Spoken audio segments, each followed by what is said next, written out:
Jadi saya kira untuk kita semua ya, terutama mungkin orang-orang terdidik, orang-orang yang memang terlibat dalam membuat kebijakan, termasuk juga yang di kampus-kampus, untuk menyadari fakta bahwa kehidupan bernegara kita ini sudah sangat kritis dan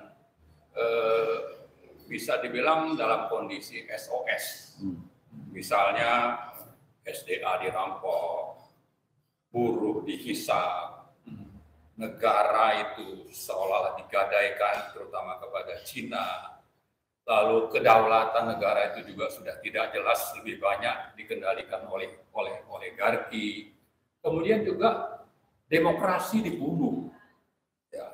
Ini kondisi atau faktual ya, kondisi faktual yang ada di lapangan tentang kondisi kita bernegara dan berbangsa di Indonesia ini. Inilah faktanya. Ya. Karena itu kita harus menjalankan hal-hal yang prioritas. Bahwa kondisi yang sudah sangat fatal ini terjadi, misalnya karena memang ada instrumen yang dibuat sedemikian rupa oleh rezim oligarkis ini, sehingga banyak juga lembaga-lembaga dan rakyat dan juga lembaga resmi itu sudah diperalat untuk bagaimana rezim otoriter ini bisa berjalan sesuai dengan target-target oligarki tadi. Maka instrumen buzzer itu misalnya, itu sudah menjadi hal yang lumrah.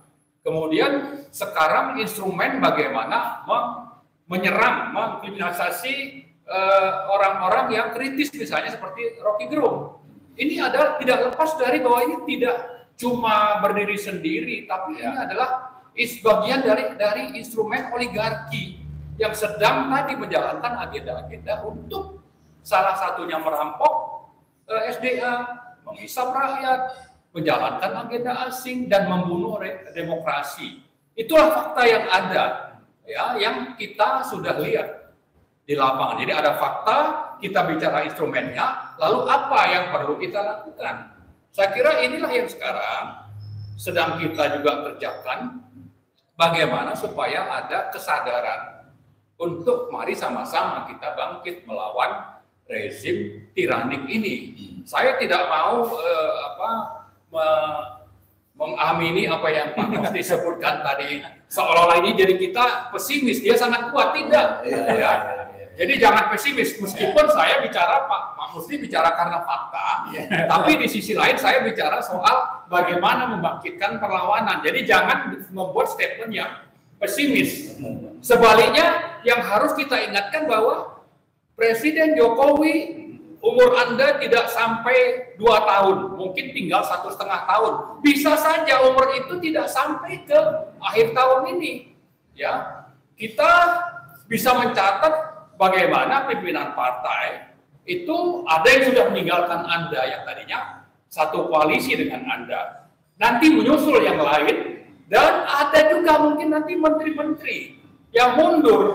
Ya, kalau sudah seperti itu, maka kebangkitan rakyat untuk melawan rezim tiranik ini sudah, saya kira sudah waktunya. Nah, jadi karena itu saya sedikit menyinggung tentang terjadinya pembunuhan demokrasi, ya, oleh siapa? Oleh rezim dengan menggunakan instrumen, salah satunya itu adalah gerakan orang-orang yang dipelihara oleh rezim, ya, dan juga ada yang mungkin oknum-oknum di partai yang namanya demokrasi, PDIP, Partai Demokrasi Indonesia Perjuangan. Nah, kata kuncinya di sini adalah demokrasi. Jangan sampai ya yang dilakukan oleh orang-orang yang ada di PDIP itu justru terlibat dalam pembunuhan demokrasi. Kita ingatkan, karena itu mari sama-sama bahwa yang prioritas sekarang adalah bagaimana menghentikan ya rezim oligarki yang sudah membuat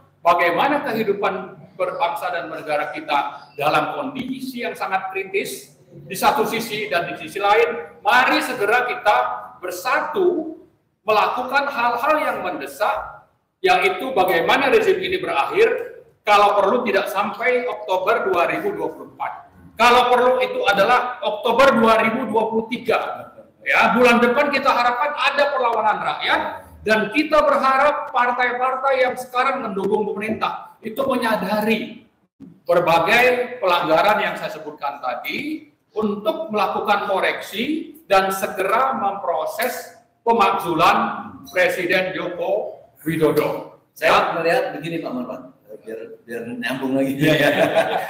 Saya sangat berprasangka baik terhadap masyarakat Indonesia, ya. Bagaimana dia menyadari amburadulnya negeri ini.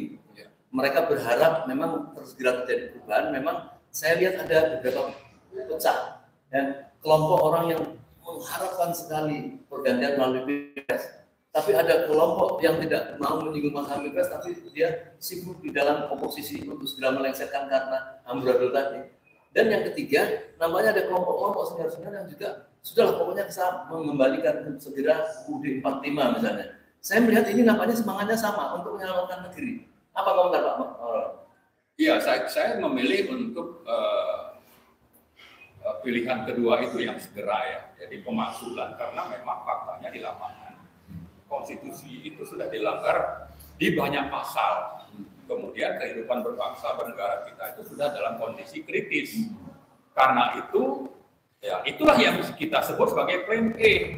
Yang utama itu harusnya itu dijalankan. Pilihan kedua yaitu bagaimana presiden itu segera dilengsarkan melalui proses yang konstitusional. Tapi untuk melakukan pilpres setelah itu. Nah, kalau memang itu tidak tercapai, oke, kita bicara tentang proses yang sudah disusun, yang sekarang kan sudah dimajukan juga beberapa minggu itu pendaftarannya misalnya kan. Nah, tapi untuk pilihan ketiga di sini ada beberapa kemungkinan di mana ada orang-orang yang menjadi agen untuk terjadinya perpanjangan masa jabatan presiden. Meskipun di sisi lain ada yang memang murni niatnya untuk adanya perbaikan, kembali ke Undang-Undang Dasar asli misalnya.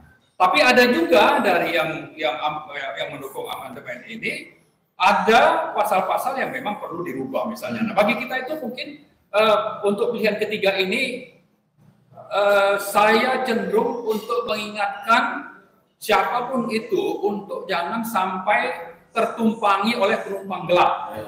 Apapun dia, mau kembali ke Undang-Undang asli, mau ada amandemen terhadap yang ada sekarang atau sedikit perubahan di undang-undang asli, silakan saja itu, tapi harus kita ingatkan untuk mereka jangan menjadi bagian dari orang-orang yang mempersiapkan keberlanjutan jabatan Presiden Joko Widodo. Apapun alasannya, jangan sampai itu terjadi, dan ini kita perlu sadarkan. Saya melihat itu, ada yang ngotot, ada yang kampanye misalnya lembaga tinggi negara itu dari satu kampus ke kampus lain, daerah satu ke daerah lain selama 1 tahun, ya kan? Apa kampanyenya itu untuk amandemen kembali ke Undang-Undang Dasar asli. Tapi untuk urusan yang mendesak bagi rakyat, terjadi pelanggaran konstitusi, ya bungkam saja.